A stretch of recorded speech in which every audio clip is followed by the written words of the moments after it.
Okay, so I'm not so sure how to teach trigo, because trigo equations are quite hard to teach.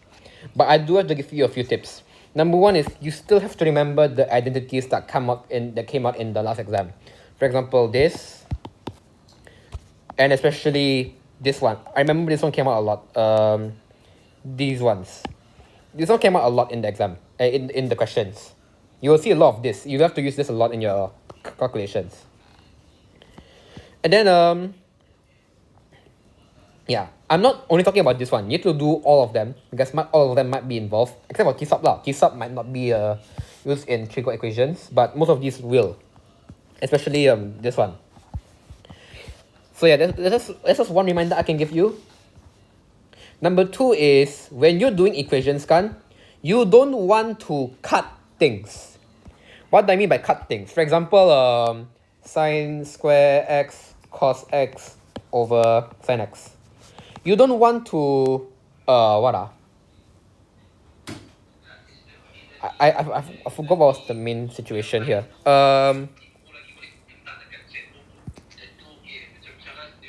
You don't want to, what was it again? Cut directly. You want to try and convert it into tan. So let's say in this case it is sine square x cos x over sine x. Then you can convert this into cot x. So sine square x 1 over tan x equals to 0. Then you can continue. So that's just one tip I can give.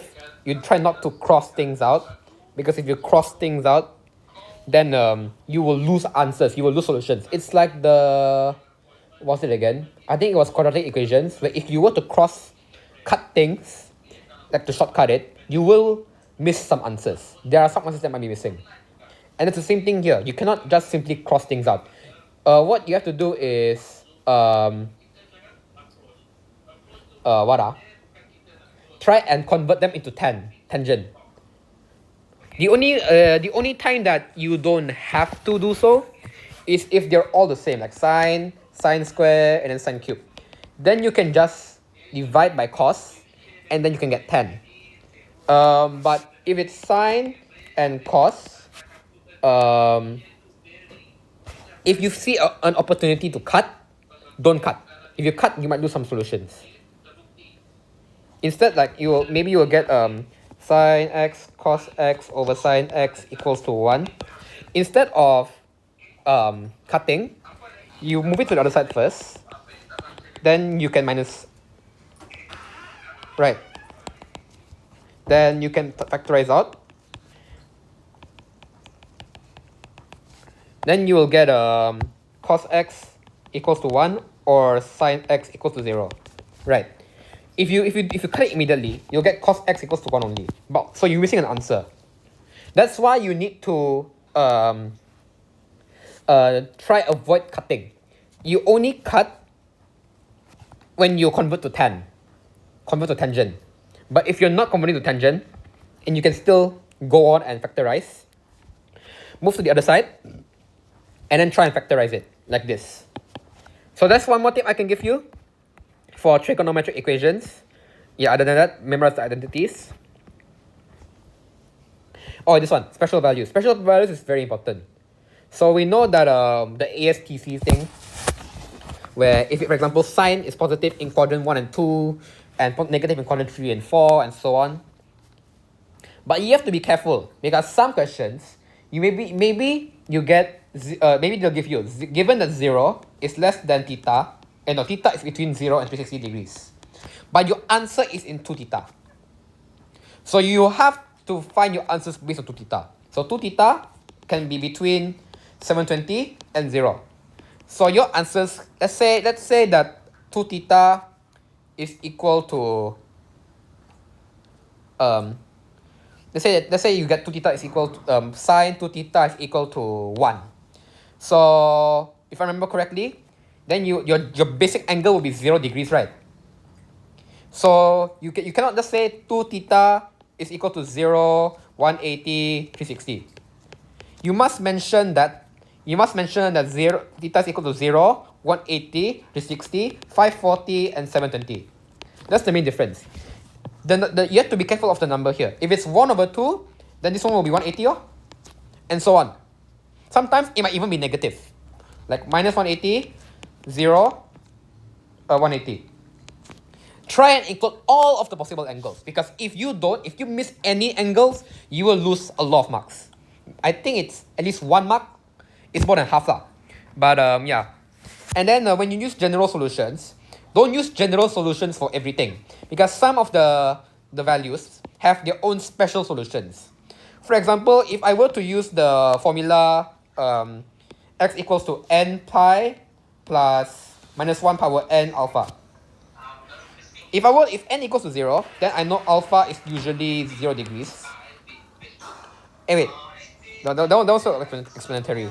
But what if I put n pi is equal to sin x is equal to 1, so your alpha is 90 degrees. So you will get n pi plus minus 1 and pi over 2. They won't accept this answer because there's already a special formula for it, which is 2n pi plus pi over 2. You get this based on this, but you cannot use this as your answer. You have to use this one. And same with negative 1, 0, 1, negative 1. They're the same. And then another thing is you have to be careful with what your basic angle is. For example, for cos, your basic angle can be between 0 and 180. However, if it's sine or tan, your basic angle can be between negative 90 and 90. So yeah, be careful of that. But normally you won't have to care about it if you're using calculator. If you're using calculator, it'll automatically give it for you. But yeah, that's how you. But yeah, when you do basic angle, remember that your basic angle has a boundary. And then other than that, just memorize the formulas. And last but not least, the most important thing in this whole chapter, n is element of z. If you don't write this, you will lose marks. This is very important. Doesn't matter what SPM, either SPM or UEC, you must write n is element of z. Because if you don't write n is element of z, then n can be any number, then this equation will not make sense. That's why you have to write n is element of z. So let me just explain what a z is. Z means natural numbers, which means like minus 1. Z not natural numbers. Integer. Integer is minus 1, 0, 1, 2, 3, and so on. Why do you need integers? Because if your n is a decimal, you won't get the angle you want. N has to be a decimal. So that's why you have to write n as an element of z. Okay. The last one, which I'm a bit. The last two will be harmonic identities and periodic functions. So for harmonic identities, there are two types of questions. Number one is you need to try and prove this thing. Number two is you immediately use the formulas to find the answer. But I think in exam, they'll ask more on trying to prove it in the first place. So yeah, for example, if I want to prove the number one part. So a sine x equals to plus b cos x. How do I get this? I forgot what's the thing. Okay, I remember now. So you see that this is you can write this is a and b. This is r, I think. And then if here is your x, then if here is your x, then sine x is equal to it's the other way around. Here is b, here is b, here is a. So sine x equals to I am right. Composite of a hypotenuse.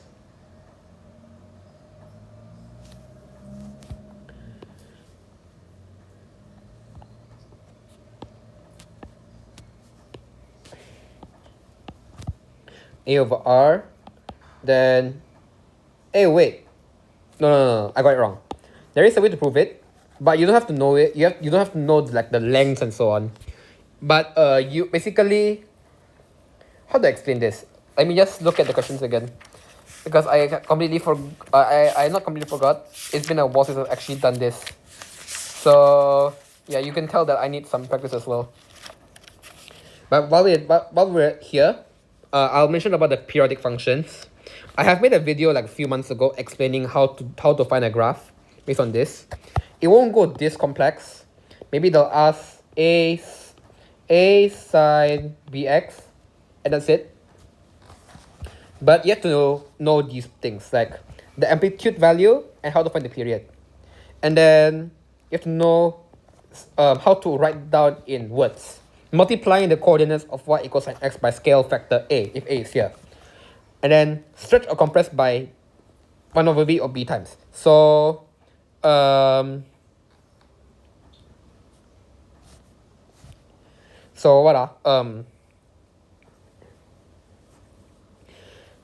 this one you have to use a bit more logic for you to find the answer. For example, if it is 2x, your graph would be compressed by 2 times. If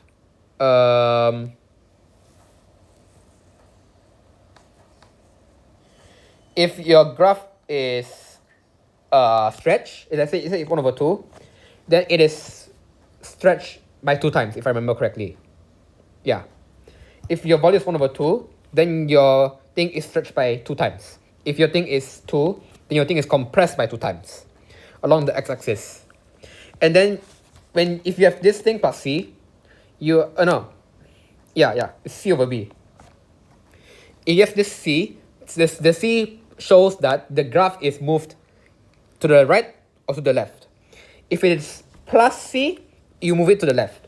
If it is minus c, you move it to the right. And then this one is very rarely used, the d stuff, so you don't have to care about that. But yeah, you know the period, the amplitude, and how to write it down. I'm sorry that I'm not able to explain it that well, but I think this should be okay enough.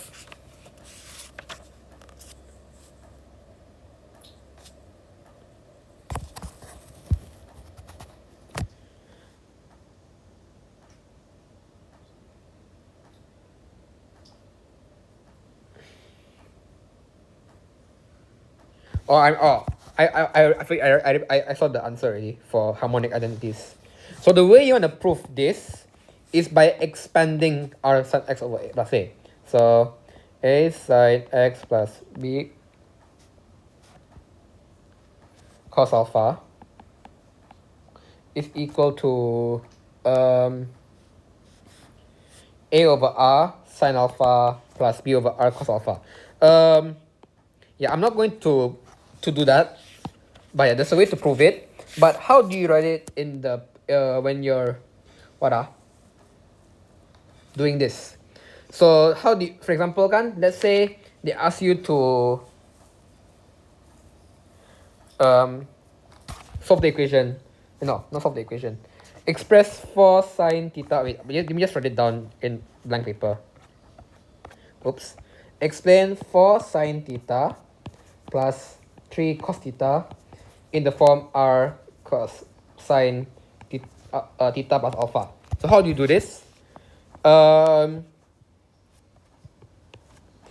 have to expand it. So r, and then sine theta plus alpha is equal to, if I remember correctly, forgot already.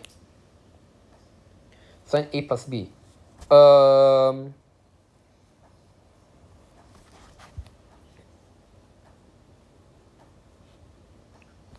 It's sine theta cos alpha. So wait, sine theta cos alpha plus cos theta sine alpha, and then you will get r sine theta cos alpha plus r cos theta sine alpha, and then you will get this one, right?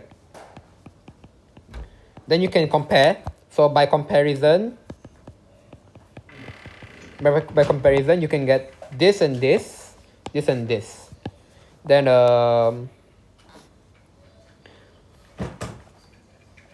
I'm just going to use one as an example. 4 sine theta is equal to r sine theta, r sine theta cos alpha. Then cut. So you will get r is equal to 4 over cos theta, cos alpha. And then in the other one will be r equals to 3 over sine alpha. Then what can you get from this? Okay, wait, never mind. I got it wrong. No, it doesn't matter. So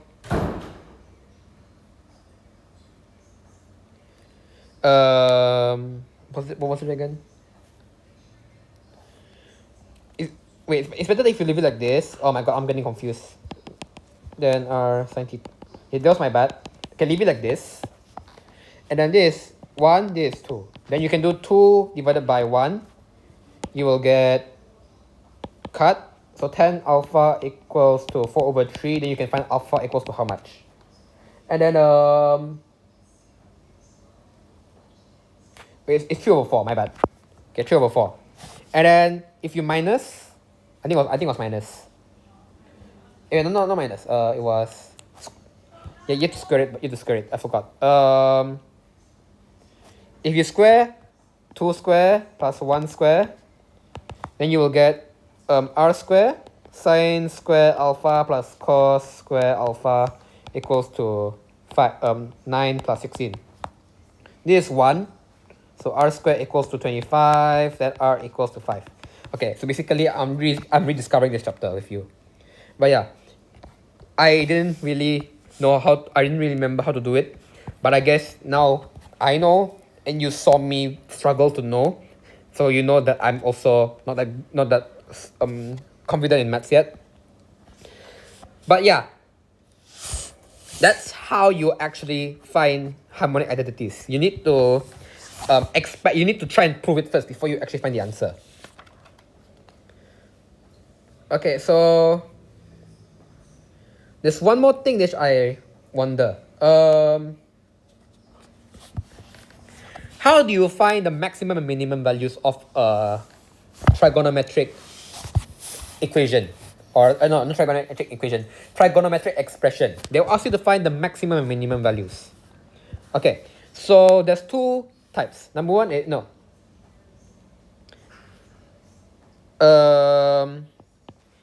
they might ask this in harmonic identities. So let's say they want you to find the maximum value of this. So how do you find the maximum value of this? You have to use this. So based on your thing, you got 5 sine, I think it was 36.5 degrees 52. Right. Wait. Theta plus 3652. Okay, I'm not going to. This is so ugly.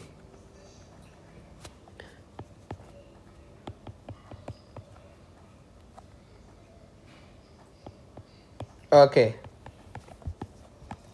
So from this, how do you find the maximum value? The maximum value is your amplitude, which is your 5. So that's your maximum value. It's 5. And how about your minimum value? How do you get your minimum value? The minimum value is the negative expression for this, which is minus 5. So your negative value is minus 5. The minimum value. So your maximum is your amplitude. The positive part of your amplitude. The negative is your minimum part of the amplitude. But things will change if I add something here. Let's say they ask you to find the maximum value of this. What is the maximum value now? Your maximum value is 5 plus 2, and your minimum value is minus 5 plus 2. So, what can you deduce from this? You realize that for this to still be 5 or minus 5, it depends on your sign value. So, it means that for your maximum value exists when sign is equal to 1. And if it's minus, that's your maximum value. If it's minimum, then this will be equal to minus 1. And same with cos. If you want to find maximum and minimum value, they will normally ask you to find the maximum value or minimum value, and what angle does it have to, what angle is theta to find to get that value. So if they ask you that, what you have to do is, if it's maximum, let your sine or cos be 1, and then solve it like you would normally do with a trigonometric equation. So in this case, we know that theta is 90 degrees. The basic angle is 90 degrees. So theta is equal to 90 minus 36, 52. So yeah, that's how you find 1. And then minus 1 will be 270 degrees minus that, if I remember correctly. So